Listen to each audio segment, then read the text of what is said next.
साल की आखिरी एकादशी बहुत ही ज्यादा खास है।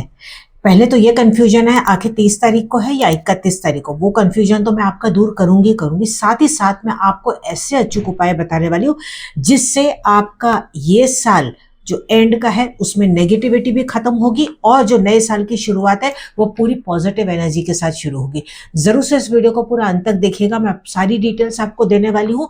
ये उनके लिए भी बताने वाली हूँ कि किस तरीके से जो व्रत करना चाहते वो कैसे करे और जो व्रत नहीं कर सकते वो क्या करे, और उपाय तो हर कोई कर सकता है। नमस्कार, मैं Indu Ahuja, crystal ball gazer, pendulum dowser, vastu expert, numerologist और टैरो कार्ड रीडर आपका स्वागत करती हूँ हमारे इस चैनल पे। तो सबसे पहले तो मैं आपको बता दूं यहाँ पे टाइमिंग्स, तो उससे आपको पता चल जाएगा कि एकादशी एक्चुअली करनी कब है। एकादशी की शुरुआत हो रही है 30 दिसंबर 2025 को सुबह 7:50 पे और ये समाप्त होगी 31 दिसंबर को सुबह 5:05 पे। उस हिसाब से अगर देखा जाए, सनराइज के टाइम के हिसाब से देखा भी जाए तो जो 31 दिसंबर है उस दिन एकादशी मानी जाएगी। और जो व्रत खोलने का जो समय होगा वो होगा 1 जनवरी 2026 सुबह 6:30 से 8:30 के बीच में। इस बीच में कभी भी व्रत खोल सकते हैं, लेकिन कई शहरों में 30 तारीख को एकादशी मनाई जा रही है। तो अगर आप 30 तारीख को व्रत कर रहे हैं, इन दैट केस आपको 31 तारीख को दोपहर में अपना व्रत खोलना है, ना कि सुबह को। दोपहर के 1:30 बजे से लेके 3:30 के बीच में। लेकिन मेजोरिटी जो है वो यही माना जाएगा कि 31 को एकादशी होगी और 1 तारीख को आपको व्रत खोलना है। अगर आप व्रत करते हैं तो ये आपको पूरे दिन का व्रत करना होगा। आप बीच में चाहे तो फलाहार आप ले सकते हैं और जो नेक्स्ट दिन होगा उस दिन आपको व्रत अपना खोलना है। लेकिन अगर आप इस तरीके से नहीं कर सकते तो आप क्या कर सकते हैं, केवल 2 वक्त का खाना भी खा सकते हैं। और एक तरीका ये होता है कि पूरे दिन का व्रत कर लिया और जिस दिन आपने व्रत किया उसी दिन रात को आप व्रत खोलें। तो नहीं से तो कुछ तो बेटर होगा, तो ऐसे भी आप ये कर सकते हैं। लेकिन जो व्रत नहीं कर सकते उनके लिए भी मैं उपाय बताने वाली हूँ। हालांकि उपाय हर कोई कर सकता है क्योंकि ये एकादशी बहुत स्पेशल है। ये है पुत्रदा एकादशी। तो ऐसा नहीं है कि जिनको पुत्र है, जिनको संतान प्राप्ति नहीं हो रही है वही कर सकते हैं। हर कोई कर सकता है। मैं यहाँ पे आपको जो उपाय बताऊंगी ये उन सभी के लिए जिनको संतान नहीं है लेकिन संतान चाहिए। जिनको ऑलरेडी संतान है तो उनके वेलबींग के लिए आपको रेमेडी करनी है, या इसके अलावा आपकी और कोई इच्छा है, चाहे वो जॉब की हो, करियर की हो, पैसे की हो, रिलेशन की हो, तो आप उससे रिलेटेड भी ये रेमेडीज कर सकते हैं। ध्यान से सुनिएगा, बहुत ही ज्यादा आपको यूजफुल लेकिन इफेक्टिव रेमेडीज बताने जा रही हूँ। अब जो पहली रेमेडी करनी है इसको ध्यान से सुनिएगा। बहुत ही सिंपल है लेकिन पूरा विश्वास यहाँ पे रखना बहुत जरूरी है आपको। उसके लिए आपको करना क्या है, आपको एक श्रीफल यानी कि आपको एक नारियल ले लेना है।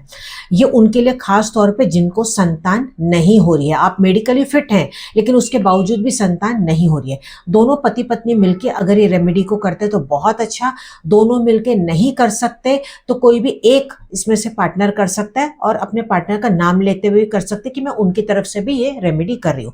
और ऑलरेडी जिनको संतान है तो आप उनके वेलबींग के लिए भी कर सकते हैं, बच्चों की पढ़ाई के लिए, बच्चों की ग्रोथ के लिए, ऑलरेडी आपके बच्चे बड़े हैं उनकी शादी के लिए, ओवरऑल किसी भी चीज के लिए आप अपने बच्चों के लिए भी ये कर सकते हैं। एक श्रीफल लेना है यानी कि नारियल आपको लेना, उस पे हल्दी का आपको तिलक लगा देना है। अब इस नारियल को आप अपने हाथ में होल्ड करेंगे दोनों मिलके, और जो भी आपकी इच्छाएं वो अपनी इच्छाएं बोल देंगे। अगर दो नहीं तो मैंने कहा था कोई भी एक भी इसको हाथ में होल्ड कर सकता है। अब इसको आपको लेके जाना है महादेव के मंदिर में और वहां पे शिवलिंग के आगे आपको 30 तारीख को या 31 को, जब भी आप एकादशी अपने आप पे फॉलो कर रहे हैं तब आप इसको रख देंगे। लेकिन बेस्ट है कि 31 तारीख को आप इसको कीजिएगा। इसको शिवलिंग के आगे रख के आ जाए। आप ऐसा नहीं कर सकते तो जिस भी ईश्वर या गुरु को आप मानते हैं उनके आगे रख सकते हैं। और लास्ट ऑप्शन ये होगा कि अगर आप घर से बाहर नहीं निकल सकते तो आप अपने घर के मंदिर में इसको एटलीस्ट 24 आवर्स के लिए रख देंगे। घर के मंदिर में अगर आप रख रहे हैं तो इसको नेक्स्ट दिन नारियल को आप ले लेंगे और इसको किसी भी मंदिर के यहाँ जाके रख के आ जाएंगे, या इसको पेड़ के नीचे रख के आएंगे, या मिट्टी में इसको दबा देंगे, या पानी में आप इसको डाल देंगे। लेकिन अगर ऑलरेडी आप इसको मंदिर में रख के आए तब आपको दोबारा वहां जाने की जरूरत है। ये सिर्फ उनके लिए जो घर पे रख रहे होंगे। ठीक है, ये हुआ पहला। नेक्स्ट रेमेडी जो मैं आपको बताने जा रही हूँ ये भी उन्हीं के लिए है जिनको संतान प्राप्ति नहीं हो रही है। तो आपको करना क्या है, आज ही के दिन यशोदा मैया की एक पिक्चर जिसमें कि कृष्ण भगवान बाल गोपाल का जो रूप होता है उनका, वो गोदी में उनके बैठे हुए हैं, ऐसी पिक्चर आपको लेनी है। अपने बेडरूम के या पूरे घर के या लिविंग रूम के वेस्ट डायरेक्शन में लगा देनी है। लेकिन वेस्ट डायरेक्शन में लगाने से पहले उसके पीछे आपको गोल्डन कलर की पेन से या येलो कलर के स्केच पेन से अपनी विश को प्रेजेंट टेंस में लिखना है। जैसे कि मैंने एक बहुत से सुंदर से या हेल्दी बच्चे को जन्म दिया है इस महीने, इस साल के पहले, और उसको पूरा विश्वास आपको रखना है कि ये जो ईश्वर है आपकी इच्छा जरूर से पूरी करेंगे। बाद में इस पिक्चर को आप लगा देंगे वेस्ट डायरेक्शन में। और डायरेक्शन आपको नहीं समझ में आ रहे, दो तरीके बताती हूँ। पहला, आपको ये तो पता होगा कि सूरज ढलता कहाँ से, वो वेस्ट डायरेक्शन हो गया। या तो देखिए आजकल आसानी से गूगल में अगर आप ऑनलाइन कंपास अगर आप डालेंगे तो उससे भी आपको वेस्ट डायरेक्शन एकदम प्रॉपर्ली पता चल जाएगा। उसको घर के सेंटर में आप जमीन पे या किसी भी स्टूल पे आप या टेबल पे रख लीजिए, उससे आपको डायरेक्शन पता चल जाएगा कि डब्ल्यू कहाँ पे जा रहा है। एक और चीज है जो मुझे ऑलरेडी पहले से सवाल आया था कि अगर हमें लड्डू गोपाल जी को लेके आना है तो आज के दिन बेस्ट दिन होगा। अगर आप लड्डू गोपाल जी की छोटी सी मूर्ति लेके आना चाहते हैं तो आप लेके आके उनकी स्थापना आज के दिन आप खुद से भी कर सकते हैं। लेकिन अगर आप मूर्ति नहीं लेके आ सकते, आपको लगता है कि हम सेवा नहीं कर सकते, तो आप केवल उनकी फोटो भी लाके पूजा स्थान पे रख सकते हैं। या संतान गोपाल यंत्र आता है, इसको आप गूगल से डाउनलोड कर लें या पूजा की दुकान से ले लें, ये भी आप आज के दिन रख सकते हैं।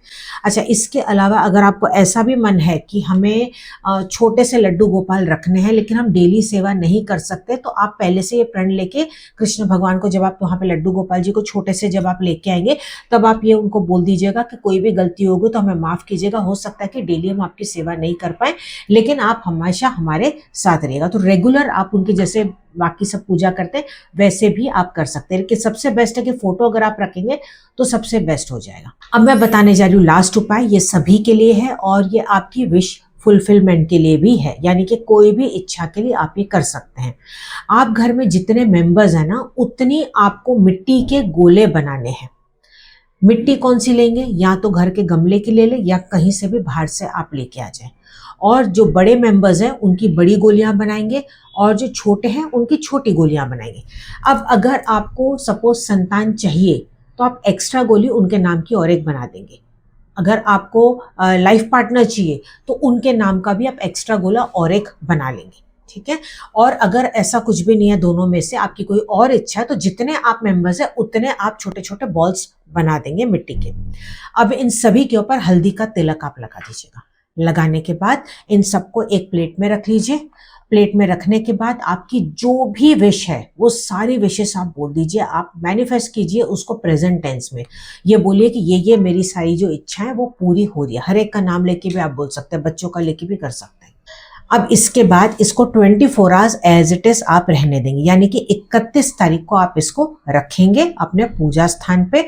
आपको लगता है कि डायरेक्टली आप उसको वहां पे ऊपर नहीं रख सकते तो आप इसको अपने कमरे में किसी भी दिशा में भी रख सकते हैं। नेक्स्ट दिन आपको इन गोलियों को ले लेना है और इसको किसी भी पेड़ के नीचे आपको डाल के आ जाना है या घर के गमले में ही मिट्टी में इसको दबा देना है। दोनों में से कोई भी चीज आप कर सकते हैं। अब एक ने मुझसे सवाल किया था कि हमारे घर के बाहर तो पेड़ ही नहीं है, तो पानी तो होगा, तो पानी में आप डाल दीजिएगा। जहाँ पे मिट्टी होगी थोड़ी सी वहां पे इसको डाल दीजिएगा, लेकिन वो साफ जगह होनी चाहिए, ये नहीं कि वो गंदगी वाली जगह है। बस इस बात का ध्यान दीजिए। ये है छोटे छोटे से उपाय, लेकिन बहुत ही चमत्कारी तरीके से काम करते हैं। विश्वास होना बहुत ही जरूरी है और हाँ, मेहनत में बिल्कुल कमी नहीं आनी चाहिए। वीडियो को ज्यादा से ज्यादा शेयर कीजिएगा अपने फ्रेंड्स और रिलेटिव्स के साथ। उन सबके साथ भी वीडियो शेयर करें जिनको बहुत ज्यादा लाइफ में प्रॉब्लम्स है। चैनल पे नए आए, इस तरह के वीडियोस आप देखना चाहते हैं, चैनल को सब्सक्राइब कर लीजिएगा। फेसबुक पे है तो जरूर से फॉलो कर लीजिएगा। कमेंट में हैप्पी एकादशी लिखना बिल्कुल ना भूलें। मिलते हैं अगले वीडियो में, तब तक आप अपना पूरा ध्यान रखिएगा।